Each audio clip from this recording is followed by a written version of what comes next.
Hi, everybody, and welcome to Yes, You Have Third-Party Risk. My name is Tricia Howard, aka Tricia Kicks Sass, and I am here with the lovely Nirit Icekson, our VP of Marketing here at Holistic Cyber. How's it going, Nirit?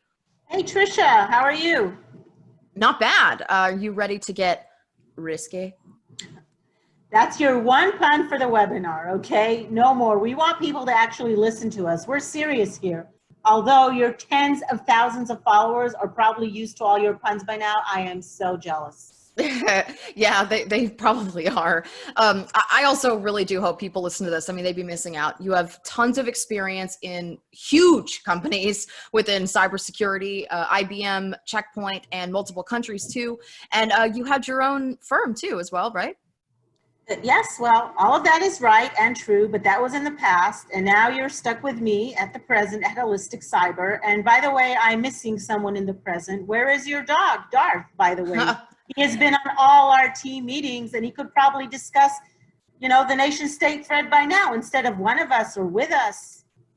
Yeah, he's currently napping. He seems to have quite the good dream going on, though. He must be creating his own cyber defense plan. Either that or chasing rabbits. Now, considering the amount of time he spends with us, I'm guessing it's both. So we won't wait for him to wake up and let's get going. Absolutely. So a quick agenda here. We're going to be discussing third-party risk management at a broad scale, what it is, where to find it, and some good focus points for it. If you're ready, I'll let you start, Nirit. Yeah, sure. Thanks. So some quick stats for you and for everyone else. Almost 2/3 of reported cyber attack are traced back to third party in some form or fashion. And over half of the organizations have experienced a breach from a third party. This is a huge majority and one that I think is not addressed effectively. Now, why do you think that number's so high? So maybe we'll use an example. Have you heard of Marriott or Equifax? Yeah, once or twice. Yeah, so that's the answer. Even those are technical third party. It's such a pervasive industry. We put a lot of trust in our vendors and sometimes it's misplaced trust. A theme we'll discuss a lot today is that third-party risk is all around us, including our personal lives. And those two breaches that I mentioned are personal examples of third-party risks. Yeah, I mean, it's a good point. And depending on what the risk tolerance is for the organization, you could be using a third party for everything, all the way down to your critical infrastructure. Yes, and this is making me very hungry, but what exactly are these pepperonis? Sure. So these break down the differences in platforms based on pizza. So depending on what level of infrastructure you're working with, on the left, you have your fully on-prem, which would be homemade pizza, and you have all the control here. Meanwhile, on the right, you have your full SaaS infrastructure, which means you're actually entrusting your entire digital backbone to a third party. Now, of course, there are massive benefits to cloud. We all know this, but it really does come down to risk tolerance. The key that I really want to hit on with this slide is that there are SaaS apps all over the organization, and they can pose a huge risk if they are not managed effectively, because your threat landscape really is as large as your vendors. Supply chain becomes a lot larger when we start throwing in things like banking, caterers, any sort of service that is used by the company can be considered a risk. Oh yeah, it goes well beyond your immediate vendors. Of course, third-party risk applies to your vendors, to your vendors' vendors, to your vendors' vendors' vendors, and on and on and on it goes. It's a threat landscape that seemingly never ends. Now, considering the size of some of the vendors that we are all accustomed to working with, this is huge. Absolutely. Sorry to keep making you hungry, Nirit. We're going to stick with the food example. One of my favorite real life examples of this is McMillions. So, of course, if you're not familiar with the infamous McMillions scandal, a marketing agency that McDonald's had contracted out for their Monopoly game had this whole operation on their own to cheat who got the big prizes. McDonald's had no idea what was going on. It was all being handled through this marketing firm, and they just circumvented McDonald's and were profiting personally off of these selling and trading the big game pieces. It was nuts. I'm really happy that you chose this. This is a great real life example that I also love. It's a mixture between marketing, cybersecurity, risk is what we're both, doing all day. Great example. Thank you. It's one of those things too.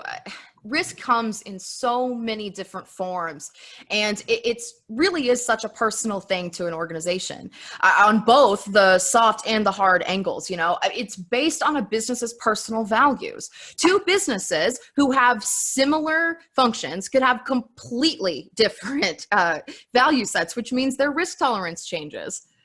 Exactly. And that's why it is so important to understand the attacker's point of view as well. It's the same discussion on the other hand. Understanding the business's core value is inherent to security. Understanding an attacker's point of view is inherent to protecting what's valuable. Oh, I like that line. I'm going to write that down. Well, it's true. That's why the offensive framework methodology is so effective. Now, really not to get too markety and salesy here, but when we at Holistic Cyber do a risk assessment, it's all based on the OFM, Offensive Framework Methodology. A lot of organizations align risk based on purely financial or based on some sort of framework. That doesn't mean they're aligning risk properly at all. Risk scoring is extremely important. Ooh, you're going to get me on a soapbox here, Nirit. Absolutely. There needs to be different levels of risk scoring, and it needs to be based on the organization and not just a predetermined framework. I'm going to try and calm down here. Compliance is not security. I've said this so many times. Compliance starts with C for a reason. It is average. And this also applies to like the whole business. It's not just security specific. It is exactly why we're still dealing with the shadow IT problem. Hasn't gone anywhere. That's so true. Now, I actually have a question for you. Speaking of non-traditional third-party risk, as someone who seems to know quite a bit about social, yes, I am jealous again. How does that play into this? It is huge. I mean, third-party risk is everywhere. Just look at the Twitter fiasco that happened a while ago. It was definitely an insider threat, but the vehicle itself was Twitter, which is a third party. And I really like this example because it showcases how personal this can be. If a company's social media accounts gets compromised and they say something a little bit terrible and it goes viral, depending on the size of the organization, depending on what was said, depending on what the organization actually does, there's a chance that they can't come back from that. And it's the softer side of risk that really does need to be addressed too. And I particularly like talking about this too, because it falls right into personal social media accounts, which face the same problem. That's true. And social media is a very interesting angle of risk that is kind of new. It's a vector that can very publicly be exploited. Absolutely. And then they lose trust in the organization. That's very true, and trust is everything. Twitter, like any social media, can be a tool, as we know very well in marketing. Now, Tricia, do you know how many security-specific tools organizations have in their environment? Actually, I just saw the stat and it kind of blew my mind, to put it lightly. It said depending on the size of the organization, there can be anywhere from 15 to 130 specifically security tools. It's insanity.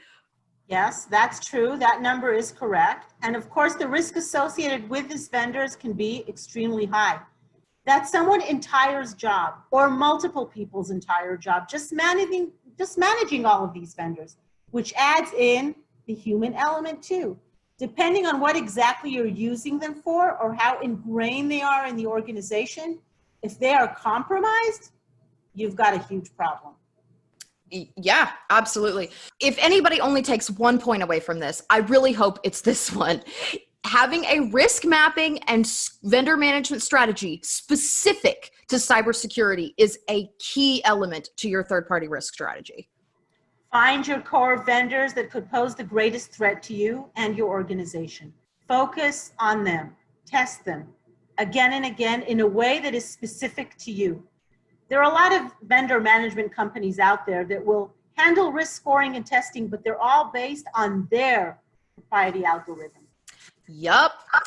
And it's almost reactionary too. I mean, you have a vendor, you initiate the test, they send it out and handle the paperwork side, but what about the actual audit side?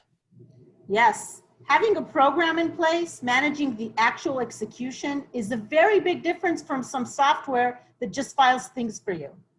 Mm-hmm. You said it. Well, Tricia, I think we need to end here so we won't bore people to death. You know, a lot of webinars, and let's just finish it here. Yeah, you're not wrong. Because if we don't cut it here, we could talk about this for hours. No doubt. Thank you so much, Nirit, for chatting with me today. And thanks to all of you for listening.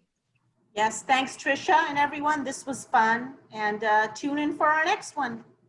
Absolutely. And to make sure that you don't miss those, follow Holistic Cyber on all of our social channels. Links will be in the description below. You can also find out our live events on our website, holisticcyber.com, which will also be linked. Hope that we can connect with you virtually, and we'll talk to you soon. Bye.